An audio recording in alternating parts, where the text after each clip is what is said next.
Woof. Alrighty, so here we go.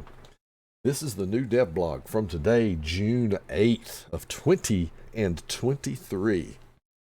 Talking about changes to test ships for our closed test 12.5. So let's see what they're looking at doing. So based on testing results, now they're telling us that they've reviewed the spreadsheets. We're applying changes to some of the Spanish cruisers, the West Virginia 44. I hope they're going to do something to the West Virginia 44 because I did not like the last changes they did to it. The Jäger, they nerfed its torps into the ground. The Halford, weird boat. The Novosibirsk, which is the Super Petro, if I remember right, as well as the unique upgrade for the Manfred von Richthofen. Oh, so they're going to update that. Let's see what they did. So we're starting with that. The unique upgrade for the Richthofen. They are they are toning down the torpedo damage bonus, reduced from 20 to 10%. That makes me feel a little bit better based on what I originally saw this at. But they are giving more hit point bonus to the torpedo planes from 10 to 15%, kind of as a consolation prize. I don't have a big problem with that. I mean, we all know that the German planes are typically more fragile than some of the other nations. So, I don't have a big, huge thing with that. I mean, it's going to be tough enough with the extra torp damage, but at least they toned that down some to a more reasonable level. So, there you have it. Whether we're happy about it or not, that's what we're, at least for now, what we're getting unless they change it again. So let's see what they did to the West Virginia 44 at Tier 7. They say they have the main battery reload time increased from 27 to 30 seconds. Really? Okay, I would not have thought that. Still don't like the direction they took this ship in last time. I got my concerns about it, but we'll see. Sometimes you get surprised on how things play in real life. What else is there? Spanish cruiser Asturias at Tier 7. Time interval between burst fire salvos increased from 1.2 to 2. And I don't know for sure how many salvos you get. I don't know if it's 2 or 3, what that is, but at least now it spits it out, 2, 4, 6, or whatever it is. And the burst fire reload time increased from 27 to 28 seconds. Honestly, that's probably barely perceptible of a change. The big change there is the nerf to the fire salvos. Let's see what happened to the Spanish cruiser Cataluña at Tier 8. Time interval between the burst salvos increased from 1.2 to 1.8, so they're making it a little better than the Tier 7.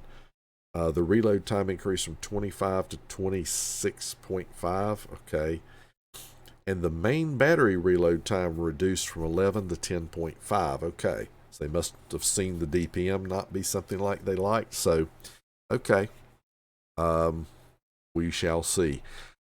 And Spanish cruiser Andalucía, Tier 9. Let's see what we've got. Time interval between the burst fire salvos increased from 1.2 to 1.6 seconds. The burst fire reload time increased again from 31.5 to 33. Main battery firing range reduced. Now that's interesting. That's another nerf. 17.1 to 16.7. The main battery 180 degree turn time increased. Wow, they're nerfing the crap out of this thing. And the HE shell fire chance reduced from 21 to 16. That is Nerf City right there, folks. Wow, okay. Jeez. Nerf the Tier 9. Good lordy. You're going to make us want to get to the Tier 10, right? European destroyer Jäger at Tier 9. Torpedo reload time reduced from 100 to 85 seconds. Well, you've nerfed the torp damage into the ground, so I can see that. The main battery reload time reduced from 5.5 to 4.3. So are you trying to make this a little more of a gunboat than a torp boat? It's like we'll give you some little small needle torps to throw out at everybody, but give you more of them to throw and give you some more shells to throw out too. Okay. American destroyer Halford. This is the weird hybrid destroyer that has the planes, which again, I've got mixed feelings about that. Torpedo reload time reduced from 106 to 100 seconds. Okay. I mean, that's enough to be noticeable. I mean, you know, it's something a little under 6%, but it's enough to be noticeable, but that's about it. And Soviet supercruiser Novosibirsk, main battery reload time reduced. Well, look at that.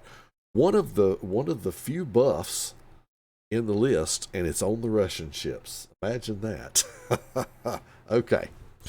So let's recap real quickly. The Soviet supercruiser Novosibirsk gets a buff to reload.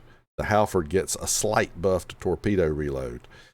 The European destroyer Jäger gets a big buff to torp reload and to gun reload time. So it's that. The Spanish cruisers overall got nerfs to their time intervals between the burst fire salvos and their burst fire reload times. But the Tier 8 got a slight buff to main battery reload, whereas the Tier 9 got nerfs to the main battery range, the 180-degree turret turn time, and the HE shell fire chance. Big nerf to that. Now, the West Virginia 44 battleship got a main battery reload nerf from 27 to 30 seconds. That's over 10%, folks. That's more than 10%. So yeah. And then the Richthofen unique upgrade got a nerf to a big nerf to the torpedo damage bonus. That was cut in half, but as a consolation prize, they gave it. They gave the bombers a bigger hit point increase. So there you have it. Overall, nothing that stands out as a terrible change here. So again, it's testing. We got to test them to see what they do. So once you start seeing them in game and playing against them or with them on your team, you'll start to see how they do. Or once it gets to release and you get one, you'll see how good it is. So that's it. That is the new DevBlog from today, which is the June 8th, 2023 DevBlog. So there we have it. I believe now it's time to go to World of Warships and play some. So let's do that. Thank you so much for watching the video. Don't forget to like and subscribe. And if you want to receive notifications of future videos, just ring the bell. Until next time, Tater Dawg says, woof.